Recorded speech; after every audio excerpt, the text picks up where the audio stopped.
try to compete. Do you think that Ballyhea is a good moral compass for protesting or not? Yeah, I think it is. I think it's actually very interesting because it's now, it's over 2 years now that Ballyhea, or nearly 2 years that Ballyhea has been marching. And I think it existed as a notion that was out there that people were very supportive of, agreed with, etc. The notion of says no. But actually in the last couple of months, 3 months, maybe 2 or 3 months, it's caught on. It's like a meme, that's out there, and then it's caught on. And actually people spontaneously have chosen to name groups that are campaigning against water charges, against austerity, says no, and it shows. I mean, it's become a certain reference point for people and an inspiration to people. Okay, do you think the EU is a friend or a foe? I think the EU is a foe of ordinary people, of the 99% of working class people, of small farmers, of unemployed people in Ireland, but also right across Europe. Okay. Why do you think the Irish government are committing suicide or not listening to people about the water charges? It's a good question. I think it's because it is part of a broader agenda. They are committed to what they call broadening the tax base, but actually what that is about shifting the tax burden further onto the lesser well-paid, the unemployed, relative to the higher earners and relative to corporations. And also because this is pushed by the Troika, it is pushed by the European Commission, by the IMF, by the ECB, as part of the agenda of commodification of water. And down the road, I think they don't want to do it right now, but down the road, absolutely, the privatisation of public services and including water. So I think there's a broader agenda at work whereby they think, okay, if we just hold out, we can maybe get through this. I think that'll be proved false. But what do you think of the media reaction regards Jobestown and what happened there? Do you think it was a bit much, or do you think not? Yeah, I think the media went, or large parts of the media, let's say, went well over the top in terms of using Jobestown to try and demonise protesters in general, protesters in Jobestown in particular, and to undermine the anti-water charges movement and try and divide the anti-water charges movement. In particular, I'd say with a view to discouraging people from coming out on the 10th of December, which has the potential to be an absolutely massive march.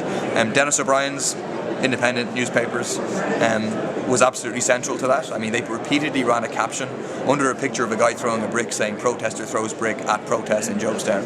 It's just not true, and that happened after John Burton was gone, after the protest was finished, and they knew that, but they kept running it. And so independent newspapers playing the same role they played in 1913 against the locked out workers, in the same role that they played against Shell to Sea, when then owned by Tony O'Reilly, who had oil and gas interests. It's playing the role now, and it's not unrelated to, one, the direct economic and financial interest that O'Brien has in water metering, and two, his connections more generally to the establishment parties and to the capitalist establishment in this country. Okay. Michael Noonan is saying he's probably going to get a good deal because Sweden's going to say that we're going to pay our bank debt early. What are your thoughts on that? Do you think it is a good deal or not? No. I mean, the government has been spinning now for over 2 years. They came back from that summit in the summer of 2012 saying that we've got this great deal, seismic shift, blah, blah, blah, and the media bought it, That hasn't come to pass, that deal whereby the ECB would take the banking debt off the Irish balance sheet, and it's not going to happen. That's clear from the point of view of the establishment. And so everything less than that, I mean, their deal at the moment is just they're paying back some debt early. We're still paying the debt. It was never our debt. We should never have had to pay it. Okay, what are your thoughts on TTIP, or do you have any? No, TTIP is one of the main things that I was campaigning on as an MEP because I was focused on the International Trade Committee. TTIP represents a very serious attack on consumer rights, on labour rights, on environmental rights, and an attack on democratic rights as well. Because what it's about, together with other trade deals like CETA, the deal with Canada, it's about, one, enshrining the right of corporations to make a profit and their right to sue governments that don't allow them, that interfere with them making a profit. It's what's known as indirect expropriation. And there's cases going on at the moment of corporations suing states for having legislation about plain packaging for tobacco, for banning fracking, for having a moratorium on nuclear power. They're saying that interferes with their right to make a profit. And then the other big part of it is a downward race in terms of regulation.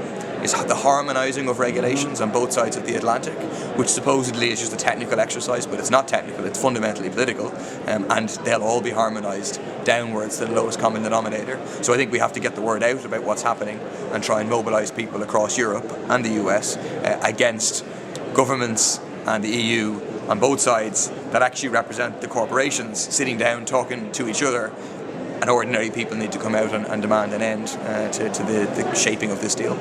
Last question. There are a lot of people from different political persuasions at this. But what can the ordinary Irish person do to help campaign against the bank debt?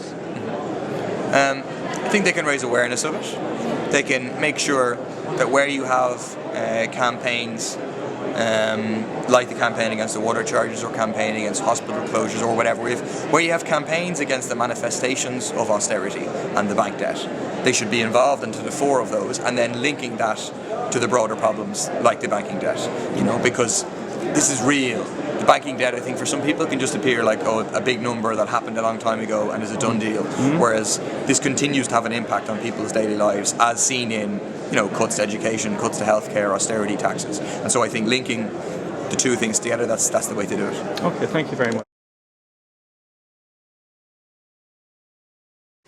Marcus Howard, test 1, 2, 3.